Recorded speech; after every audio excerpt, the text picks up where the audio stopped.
Alors que la troisième semaine de la guerre en Iran touche à sa fin, une chose devient de plus en plus évidente. Nous sommes-ils partis pour longtemps ?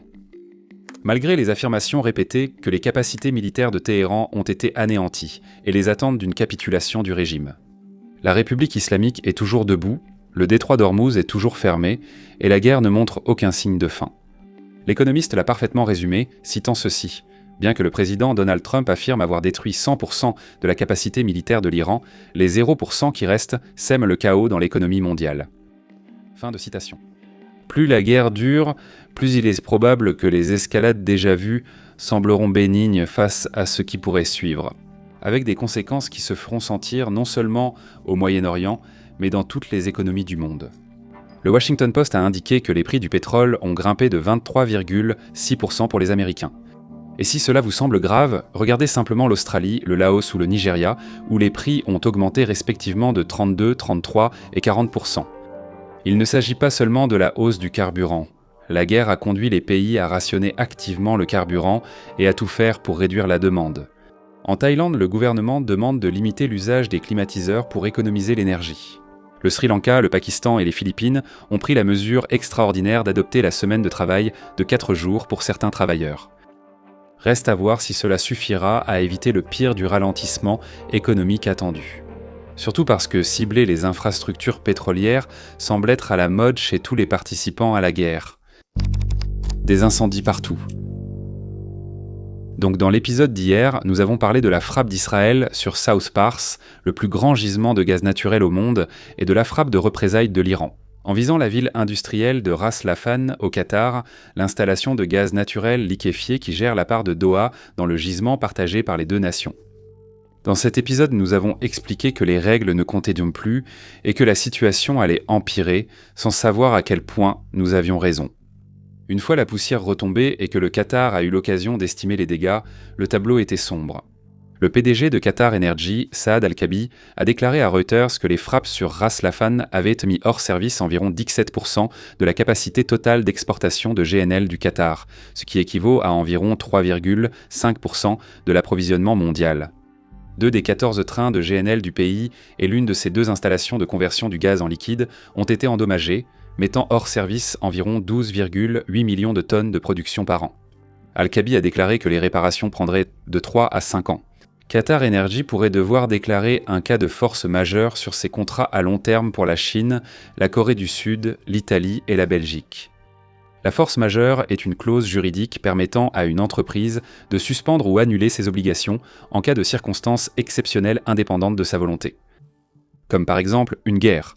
Al-Kaabi a également déclaré à Reuters que la reconstruction des installations endommagées coûterait environ 26 milliards de dollars. Le principal problème n'est pas l'argent, mais l'absence de solution rapide pour remplacer cette capacité perdue. Christy Kramer, le responsable de la stratégie GNL et du développement du marché chez le cabinet de conseil Wood Mackenzie, a déclaré aux médias spécialisés LNG Industry que les marchés mondiaux s'étaient pas les préparés à une courte interruption en raison du conflit. Un redémarrage contrôlé rétablirait l'approvisionnement au niveau d'avant le conflit, d'ici mi-2026, mais compte tenu des derniers développements, cette perspective paraît de plus en plus improbable.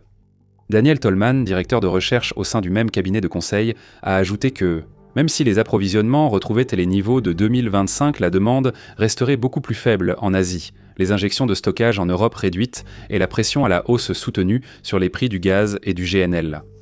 De plus, chaque mois supplémentaire de perturbation retire environ 1,5% de toute la disponibilité mondiale annuelle de GNL. Compte tenu des dégâts considérables causés par ces frappes, nous devons souligner que d'après ce que nous avons observé, l'Iran a réussi à faire tout cela avec moins de 10 missiles balistiques répartis sur 2 petites salves. C'est un usage modéré de la force pour un pays doté d'un important arsenal de missiles. Si Téhéran a pu faire cela une fois avec si peu d'armes et percer les défenses aériennes locales au passage, alors rien n'empêche l'Iran de recommencer. Soit à Ras Laffan, soit sur ses infrastructures énergétiques ailleurs dans le Golfe, et la capacité à l'empêcher diminue de jour en jour.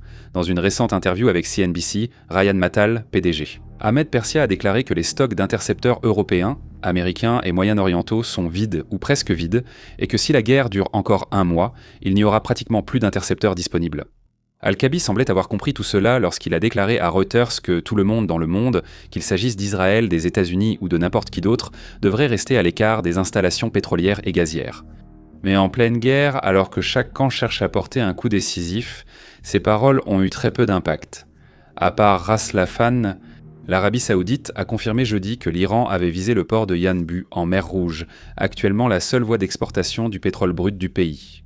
Des sources ont indiqué à Middle East Eye que les dégâts étaient minimes, et Reuters a rapporté que le chargement de pétrole au port avait repris quelques heures après l'attaque. Mais il y a une autre façon d'interpréter la situation qui est un peu moins optimiste. Pour frapper Yanbu, un drone iranien a dû survoler l'ensemble du territoire saoudien, traversant de la côte du golfe Persique jusqu'à la côte de la mer Rouge. Pendant tout le trajet du drone vers Yanbu, il n'a pas été abattu par les défenses aériennes et il reste incertain qu'il ait été détecté. L'Iran a également frappé Israël directement, touchant le complexe de raffinerie de pétrole de Bazan dans le port nord de Haïfa avec un missile balistique jeudi. Bazan est la plus grande installation de raffinage de pétrole du pays et un élément essentiel de l'infrastructure énergétique d'Israël. Selon Turkey Today, en 2024, l'installation fournissait 65% du diesel pour le transport en Israël, 59% de son essence et 52% de son kérosène.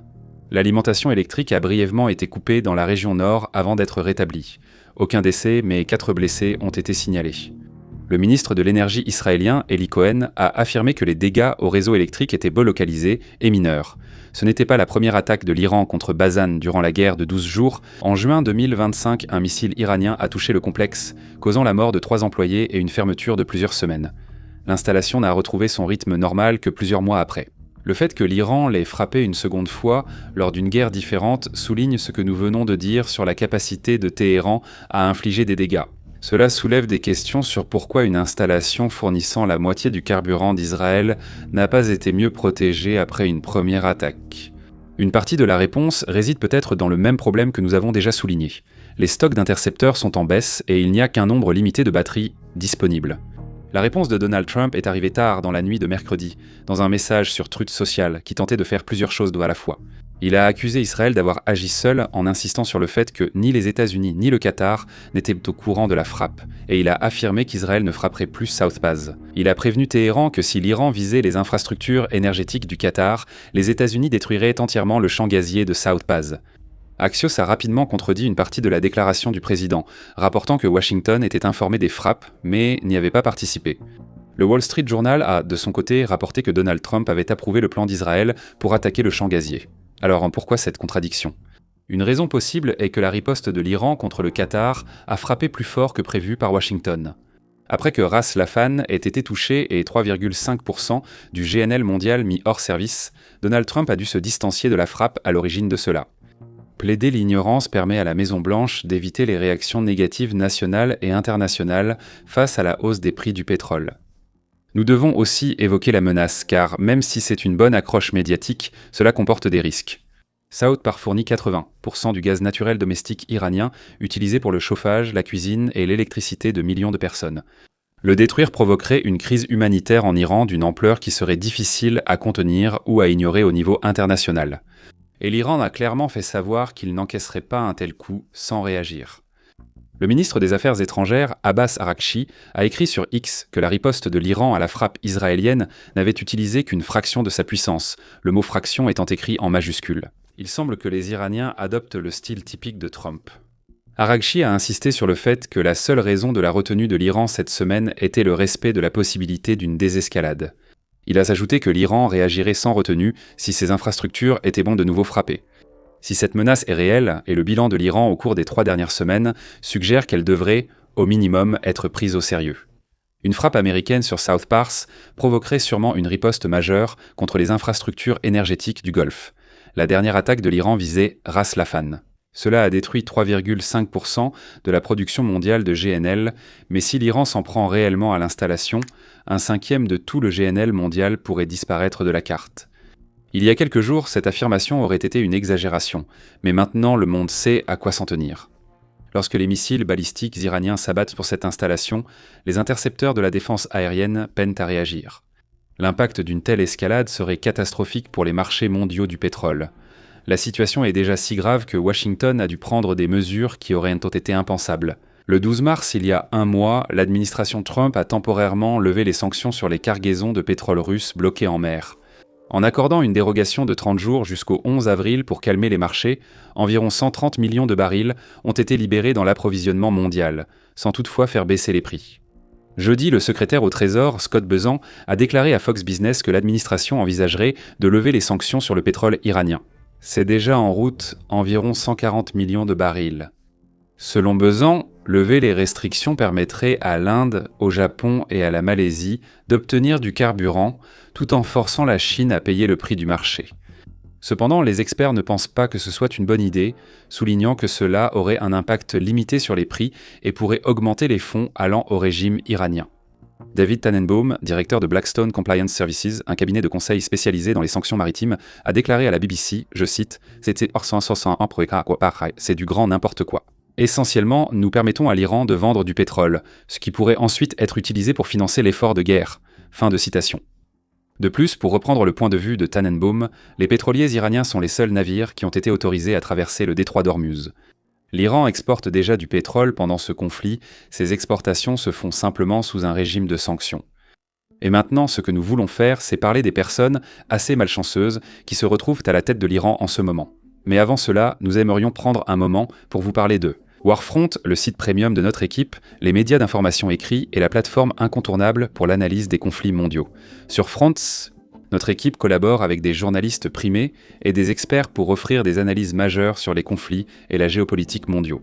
Nous proposons chaque semaine des vidéos exclusives et notre briefing room, sélection du samedi d'histoire méconnue mondiale. Cette semaine, notre équipe propose un podcast quotidien en accès libre résumant les derniers développements du conflit iranien, intitulé Iran Daily Dispatch. Nous le publierons en semaine jusqu'à la fin du conflit. Inscrivez-vous pour être averti des nouveaux épisodes. Aucun compte n'est requis pour accéder au podcast, c'est gratuit. La première semaine d'épisodes est déjà en ligne, découvrez-les. Abonnez-vous à Warfront pour seulement quelques dollars par mois ou $50 par an. Cela aide à élargir notre couverture gratuite et indépendante sur YouTube. Inscrivez-vous gratuitement à l'Iran Daily Dispatch. Et maintenant, revenons au défi du leadership en temps de guerre, comme nous l'avons mentionné dans un épisode précédent. Le secrétaire du Conseil suprême de la sécurité nationale d'Iran, Ali Larijani, considéré comme la figure la plus puissante du pays depuis la mort de l'ayatollah Ali Khamenei, a été tué cette semaine dans une frappe aérienne israélienne. Larijani comptait aussi pour le régime iranien. Certains observateurs occidentaux le voyaient comme une possible figure à la Delcy Rodriguez en Iran. Darcy Rodriguez, présidente par intérim du Venezuela, a succédé à Nicolás Maduro après sa capture par la Delta Force américaine en janvier. Depuis son entrée en fonction, Rodriguez a orienté le Venezuela vers l'Occident. Certes, de nombreux experts de l'Iran ont rejeté la comparaison avec Larijani, mais le fait demeure. Larijani était un pragmatique, et qu'il soit radical ou non, il semblait qu'on pouvait discuter avec lui. Nous mentionnons Larijani, parce que selon les médias iraniens, Téhéran a choisi son remplaçant, l'ancien ministre de la Défense Hossein Dagan. Dagan est un membre de carrière des gardiens de la Révolution islamique, avec une biographie qui ressemble à un catalogue des principales confrontations entre l'Iran et les États-Unis au cours des 4 dernières décennies. Selon Jason Brodsky, directeur politique de l'organisation United Against Nuclear Iran, Dagan a joué un rôle dans la prise de l'ambassade américaine à Téhéran en 1979 et a servi comme commandant des forces des gardiens de la Révolution islamique au Liban et en Syrie en 1983. À ce moment, le Hezbollah a attaqué une caserne de marines américains à Beyrouth. Tuant 241 soldats, Dagan incarne les gardiens de la Révolution islamique. Sa nomination le prouve. Depuis la mort de Larijani, l'influence des gardiens de la Révolution sur les décisions en temps de guerre en Iran n'a cessé de croître. La nomination de Dagan prouve qu'à Washington et dans les capitales du Golfe, tout espoir que Téhéran saisisse ce changement pour envisager des négociations est infondé. Sinon, il s'agit d'un régime qui vient simplement de remplacer son principal responsable de la sécurité par quelqu'un qui a passé toute sa carrière dans l'entourage des ultra-conservateurs. Pour Dagan, bien que cette nomination soit une promotion, elle fait aussi de lui une cible. Les États-Unis et Israël ont prouvé durant cette guerre leur capacité à atteindre des hauts responsables à Téhéran, et Dagan a grimpé de plusieurs places sur leur liste. Larijani n'était pas le seul haut responsable perdu par Téhéran cette semaine. Mercredi, le président iranien Massoud Pezeshkian a confirmé que le ministre du Renseignement, Esmaïl Khatib, avait été tué lors d'une frappe aérienne israélienne, faisant de lui le 3e haut responsable à être assassiné en l'espace de 2 jours. Le ministre israélien de la Défense, Israël Katz, a annoncé la mort et a déclaré que lui et le Premier ministre Netanyahou autoriseraient l'armée à cibler tout haut responsable iranien sans nécessité d'approbation supplémentaire. Khatib était ministre du Renseignement depuis 2021. Selon le Jérusalem Post, sa nomination était notable car il avait longtemps travaillé dans le renseignement des gardiens de la Révolution. Son passage au ministère civil du renseignement visait à renforcer le contrôle des gardiens de la Révolution sur la surveillance et le contre-espionnage. Selon les forces de défense israéliennes, Khatib a joué un rôle clé dans les arrestations et assassinats de manifestants lors des récents troubles en Iran. Également dans l'élaboration des évaluations du renseignement du régime durant la crise. Bien que des assassinats comme ceux-ci ne renversent peut-être pas immédiatement le régime, ils privent l'Iran de décideurs expérimentés au moment précis où ils sont le plus nécessaires face à Washington et Jérusalem. C'est l'objectif. Nowruz. Et enfin, nous devons parler de la fête iranienne de Nowruz. Au moment où cette vidéo sera diffusée, la fête aura déjà commencé, coïncidant avec l'Aïd el-Fitr, la fête célébrée par les musulmans pour marquer la fin du mois sacré du Ramadan. Normalement, le chevauchement des deux fêtes aurait rendu cette semaine l'une des plus festives de mémoire récente, mais l'ambiance n'est pas à la fête en Iran actuellement. Nowruz, qui signifie « nouveau jour », marque l'équinoxe de printemps et le début de la nouvelle année. Sur le calendrier iranien, les semaines qui précèdent sont généralement consacrées aux préparatifs. Mais cette année, le conflit en cours a transformé Nowruz en un moment de réflexion amère. Une femme a confié à la BBC que chaque journée lui paraissait si longue qu'elle avait perdu la notion du temps, rendant la préparation de la fête difficile. Son fils a dit aux médias que de nombreux emplois avaient disparu, qu'il craignait pour les infrastructures, frappées par les raids aériens. Pourtant, certains tentent encore de vivre normalement. Une jeune femme nommée Palmis a déclaré à la BBC qu'elle continuait à sortir pour se faire les ongles. Le 17 mars, alors qu'elle était au salon, une forte explosion a retenti, mais personne n'a bronché. Certaines familles n'auront aucune célébration. Jeudi, le régime a exécuté 3 hommes qu'il accusait d'avoir tué des policiers lors des manifestations de janvier. Les premières pendaisons effectuées en lien avec les protestations. Parmi eux figurait Saleh Mohammadi, d'19 ans, membre de l'équipe nationale de lutte d'Iran et participant à des compétitions internationales. L'ONG Iran Human Rights, basée en Norvège, a déclaré que les 3 hommes avaient été condamnés à mort sur la base d'aveux obtenus sous la torture. Elle a averti que des centaines d'autres sont aussi poursuivis pour des accusations passibles de la même peine. Et il y a aussi les familles des victimes des frappes aériennes, comme les parents des filles tuées lors du tir d'un missile Tomahawk américain sur une école près de la base navale de Manab. Les familles des plus de 1300 civils, qui selon le groupe américain activiste des droits de l'homme en Iran, ont été tués depuis le début de la guerre. Pour eux, ce Nowruz ne sera pas une célébration du renouveau, ce sera un rappel de tout ce qu'ils ont perdu. Nous espérons pour le peuple iranien et pour le reste du monde que cette guerre prenne bientôt fin. Merci de nous avoir regardés.